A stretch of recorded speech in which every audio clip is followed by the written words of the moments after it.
What's up, guys? Welcome to our channel, Honest Hockey Takes. So guys, today we got something special for you. We're going to go through and we're going to pick one underrated and unappreciated player from every team in the Eastern Conference. Howin's going to handle the Atlantic today, and I'm going to give you one from every team in the Metro.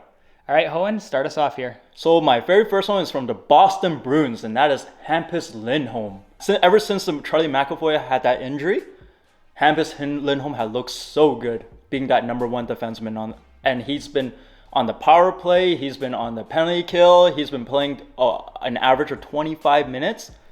There's nothing not to like. Boston Bruins are so lucky to have traded for him last trade deadline. Yeah, honestly, when I look at their roster right now, he's like the one defenseman they can say they can trust and rely on, because he can play good in his own zone, and yet he still has a little bit of a offensive spark he adds to the game. Yeah, and the minutes dictates that. Yeah, he's getting some good minutes in right now. And the second team will be the Buffalo Sabres. And with the Buffalo Sabres, I have Victor Olofsson. Victor Olofsson, I love this player just because of the way he can shoot that puck. Oh, he can hammer it. And when he's on a heater, this guy plays absolutely good hockey. He can dominate games. I've seen it many times last year until he got hurt, unfortunately. But he's a great player. And a lot of people are going to talk about the big boys in terms of Alex Tuck and the Jeff Skinners, and I feel like Olofsson gets missed somehow. He kind of gets a little lost in the talk when they're talking about the top six they have, but he really has. He's been a multi-time 20-goal scorer. Yep. Like you said, his shot is elite. I remember that a couple years ago when he couldn't stop scoring power play goals. Yeah. Like it was with incredible. Jack Eichel. Yeah. One-timer, giving him that one-timer for that. It's a super shot. And he's already started this year off great in scoring again, so you never know. Yeah, he has great chemistry with Asplin. Yeah. Very good chemistry. For sure. And the next team I have will be the Detroit Red Wings. And the Detroit Red Wings, a lot of people are going to talk about Moritz Seider. But you know who I'm going to talk about here? I'm going to talk about Filip Hronek, because he is unbelievably good. Before Detroit Red Wings drafted Moritz Seider, and before they had guys like Lucas Raymond, they had when Steve Yzerman took over this team, he viewed Hronek as a building block for this franchise because he's that good. He's just an intelligent defenseman. He can play excellent two-way hockey. He can come in and play on the power play. Right now, he's playing on power play 1 right now because Moritz Seider is getting cold, right? And he can kill penalties. He's just a very intelligent hockey player. Yeah, he's really eating up a lot of minutes for the team this year. And kind of since Seider's kind of started with a bit of an offensive slump here, he's really chipped in on the offense, adding some assists. And it's really nice for a team that doesn't necessarily have the most in the way of defensemen. Yeah. And the next team I'm going to talk about is the Florida Panthers. Florida Panthers, I have another defenseman, a very good defenseman, probably the best defenseman in this division on my list. And that is Gustav Forsling. Ever since Aaron Ekblad went down on that injury, this guy played 28 minutes that game, and he played exceptionally well. He blocks shots, he hits players, gets into shooting lanes, and he can chip in offensively. What's not to like about Gustav Forsling? In my opinion, he's a number one defenseman that no one talks about. I think his game's been really impressive, mainly because he's been leaned on so heavily by this team. Yeah. Right now, Florida's defense is absolutely ragged. It is bad, and he is really doing everything he can to keep them in it and to keep their season alive. He's playing, as Howin said, 27, 28 minutes a night. And I just love his positioning and how he knows exactly where he has to be to break up plays and to set people up on the offensive end as well, too. He's gotten a lot better at that over the last year. Yeah, very good player. I mean, his minutes shows just how good he is. Because, they love this guy. Yeah. But the next team I have would be the Montreal Canadiens. This one was a little difficult to find a player, but I found one. And that's Sean Monahan. Sean Monahan had a horrible year last year playing for Calgary. But luckily, he got traded to the Montreal Canadiens. At the time, I didn't think much of the trade, but he has looked really good on this team so far, playing on the top 6, top line with Nick Suzuki and Cole Caulfield. I mean, he looked really good. And even on the power play, he looks excellent, making the right decision. He's a big body centerman. He just looks good out there, creating traffic, getting to right places, getting to right spots to score goals. And I believe he got a point today, so It feels like he's playing a lot better on Montreal than he was his last 2 years in Calgary. He's definitely kind of getting his offensive potential back. I don't think he's going to be like some superstar carrying player, but if he plays that role as like a second or third line center for this team and is able to put up like even 40, 45 points, that would be massive. Yeah. The next team I have is the Ottawa Senators. And this player, I freaking love this player. And that's Tyler Mott. I feel bad for Vancouver Canucks. In a way, I don't, because they let this guy go. And this guy is unreal. He's a perfect third line winger, in my opinion. This guy hits, he blocks shots, and he chips in offensively. And he can kill penalties. Like, this guy can do it all. And Vancouver just like, oh, we don't need him. He's like the perfect Swiss Army knife. And he can do it all. Yeah, why is Shane Pinto doing so well in this past week? Tyler Mott. That line has a lot of energy with those two. Yeah. So, man, I don't even feel bad for you Vancouver Canucks right now because you guys let this guy go. This guy's a gem. I love this guy. But the next team I have is the Tampa Bay Lightning. Tampa Bay Lightning, I got Nick Paul. I watched a lot of this guy in the playoffs last year, and man, he played good despite being injured. He's a big body centerman who can kill penalties. And then when the time comes, he can chip in offensively. So he's a smart centerman. I feel like Tampa is very lucky to have this player. He adds a lot of depth to this team. So yeah, I mean, they did lose Andre Palat, and I expect this guy to somewhat step it up, both him and Ross Colton. Yeah, he was a pretty decent fill-in when they lost like Gord and they lost Coleman and those guys. Having Nick Paul there really does add to their secondary type scoring. He can get you some points, albeit he's had a bit of a slow start so far this year. But he has the potential for sure. And when he's healthy, he has got some pretty good speed for a guy his size, and he has no fear. He will get in the boards. He'll grind for a puck. He just doesn't care. Yeah. The last team I have is in the Atlantic Division would be the Toronto Maple Leafs. And for the Toronto Maple Leafs, I got TJ Brodie. TJ Brodie, watched him a lot when he was playing for the Calgary Flames, and he was one of their better defensemen, and he's still really good on this team today. He plays an excellent two-way hockey. Like, I don't know if you noticed, but most of the defensemen on my list play great two-way hockey. And they log in big minutes. And that's exactly what TJ Brodie does on this team. And it's very important that they got this guy because it takes away pressure from Morgan Rielly to have to play that many minutes. So I feel bad for teams like Vancouver who have to override Quinn Hughes. Toronto's got some backup. Yeah, honestly, Toronto's sixth defenseman, without someone like TJ Brodie, it would be in some hot water. But he really does negate a lot of the problems they have. And when he plays alongside Morgan Rielly, that pair can really eat up a lot of minutes. And he kind of complements Rielly really well because he can be there defensively when Rielly's going up the ice and trying to make plays. And it's just great to have a fallback guy like that. Alrighty, we're going to start off here for the Metro. We're going to start with the Carolina Hurricanes. And from the Hurricanes, I got Marty Necas. Now, Marty Necas kind of gets lost a little bit with this team because they got guys like Sebastian Aho and Andrei Svechnikov. But this is a young kid who has a ton of speed. And on top of that, he can sure score and make perfect passing plays at the same time. He's already started this year. He's over a point per game. And he's had good years in the past. The reason a lot of people, I think, undervalue this guy a lot, though, is he had a bit of a struggle for the first half of last year. But he's really come alive, and he looks red hot right now. Yeah, Martin Necas has always been a good player. Even 2 years ago, he had his breakout year. Yeah. He was really, really good.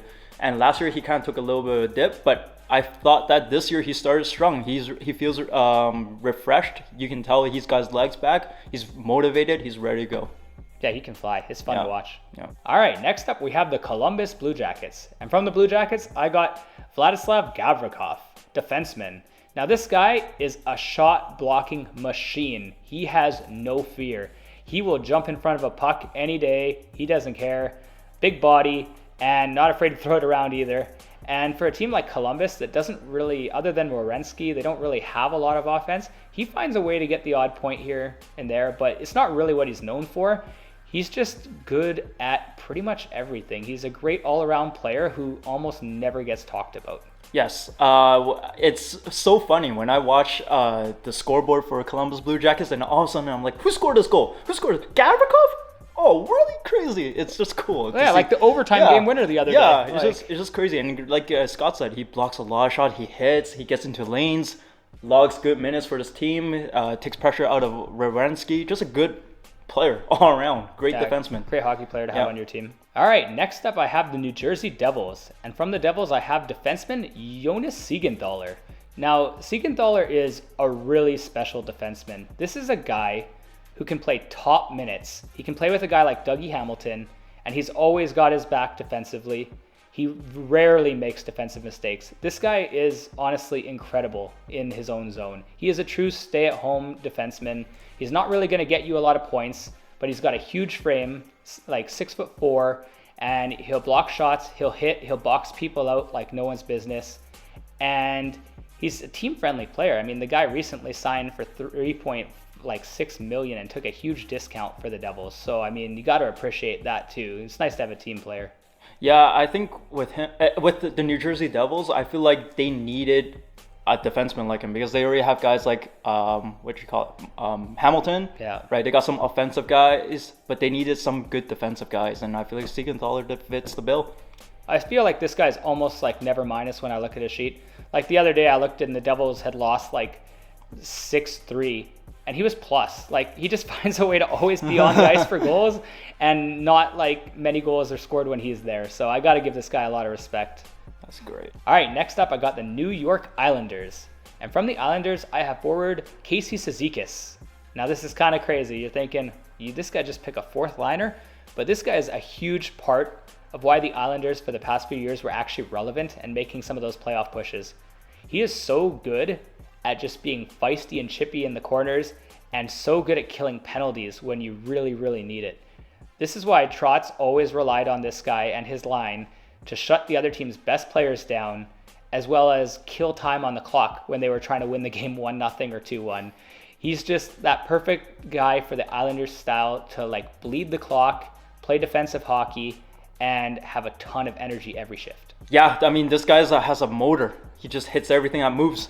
He's got a Hemi. He's just a Hemi, just crazy. Just like, oh, I see a body, I hit it. Yeah, he's always out there fighting for something. Just, there's some you need different types of players to have a championship team, and I feel like Cizikas is part of that blueprint to make a championship team. Yeah, those types of players seem to always be underappreciated by fans and stuff, but we respect it. Yeah. All right, next up I have the New York Rangers. And from the Rangers, I have defenseman Ryan Lindgren. This guy is the definition of a warrior. Like, I can't think of anyone else right now off the top of my head who would be more of a warrior than Ryan Lindgren. This guy is just a beast.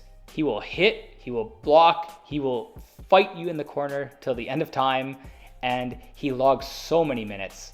He plays with Adam Fox on the first pair majority of the time, and when Fox is flying around the ice trying to make plays with Panarin and Zibanejad, this guy's there, serviceable as hell, always reliable, plays through injury like no one's business.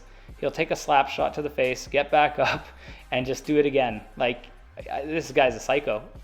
He is a warrior, and we watched him in the playoffs last year. How many times did he get injured, and he came back onto the ice and just grind it out? Huge reason they were in the Final Four, guys. Huge reason. Huge reason. I know a lot of people are going to talk about Adam Fox, and you're going to talk about Jacob Trouba. I mean, these are terrific defensemen. But people don't really talk about Ryan Lindgren and Keandre Miller. These two guys are studs back there. No, it's a very underappreciated role because, I mean, you take all the abuse, and I know the teammates appreciate it, but I think the fans need to appreciate it a little bit more too. Exactly. All right, next up we have the Philadelphia Flyers. And from the Flyers, I have defenseman Travis Sanheim. Now, a lot of people with the Flyers will talk about guys before he got hurt like Ryan Ellis and Ivan Provorov, and even now Tony DeAngelo because of his offensive numbers. But Sanheim really gets left out of that. And there's a reason Philadelphia re-signed him recently to a $6.25 for 8 years. They love this guy because he truly is a two-way defenseman. He can get you his 30 points, but he'll also be back there, like perfect vision, always like aware in his own zone where he has to be. Great with his stick, breaking up like poke checks and stuff like that from offensive 2-on-1s and stuff. And he just has a great all-around game. Super intelligent hockey player. I've watched him almost every Philadelphia game so far this year, and he is. I know exactly now why. I knew why he was already a really good player last year, but I know why Torts really loved this player, and that I know now why they re-signed this player. Just how he's a great skater. That's first and foremost. He's very smooth. Very smooth, and so he can get into positions very quickly. to breakaway plays. Yeah, I was gonna Right? say more than some of the other guys who we've said is like the blocking and like stuff like that. Yeah. Sanheim he'll still block, but he's very positionally sound and mobile. Mobile, yeah. All right, next up we have the Pittsburgh Penguins, and from the Penguins I have Marcus Pettersson, defenseman. So Pettersson plays a lot of top 4 minutes for this team, and is pretty underappreciated. It's kind of like the theme of this, our defensemen here who log a lot of minutes and hit and block. But I can't really leave this guy off the list for Pittsburgh, because when everyone thinks of Pittsburgh, either they think of Letang or they just think of all the offensive firepower they have with Crosby, Malkin, Gunsel, Rust. But Pettersson is really solid. Like, that's the best way to put it, is he's just so good at breaking up plays, once again, being in a good position. He'll hit people. Like, he's not a soft player by any means. And there's a reason that he's getting 20 plus minutes a night. Yeah, and he has a little bit of offensive upside too. So if Letang gets hurt, which is usually the case. Yeah, he'll miss like 20 or 25 games. That's when he's really relied on. I feel like Pettersson can come in and chip in. No, he has. He's putting up points when Letang goes down. He kind of takes an advanced role in that offense. Yeah. And it's good to see. Yep. And finally, we have the Washington Capitals. And from the Capitals, I have forward Connor Sheary. Now, what's so good about this guy is that you can use him on any line. This is a guy, I know, as a Capitals fan, we'll play him on the first line, we'll play him on the second line, we'll play him on the third line. Heck, sometimes he's even on the fourth line. And he just does his job, and he does it well. He finds this timely way to score when the Capitals really need a goal, and we're not getting it from Ovechkin or Kuznetsov or Oshie. He just has these clutch times to score goals, or even just to set up a play. And he's not a guy who plays as many minutes usually as some of these other guys on this list, but his timeliness of when he does play like very good hockey is just great for the team. I love Connor Sheary. Scott knows this about me. I love Connor Sheary because this guy won me so many matches in my fantasy hockey last year because I picked him up from the waiver wires, and then he'll just come in and just snipe me 2 goals in that week. Yeah, when he gets hot and like if they're down a game like 2-1, he scores 2 goals randomly. Yeah. And you're like, wow. And last year, what's his face? TJ Oshie and guys like that were out for long periods of time. So Connor Sheary had a lot of opportunity playing on the top 6. And when he played on the top 6, this guy knows where to go to score goals. Yeah, no, for sure. He absolutely filled in great when we missed so many games to injury last year. So. Perfect. I love this guy. No, great. Glad to have him on the team. Yep. But that's it for now, guys. So tune in tomorrow for our Western version. Yep. But until then, we will see you guys next time.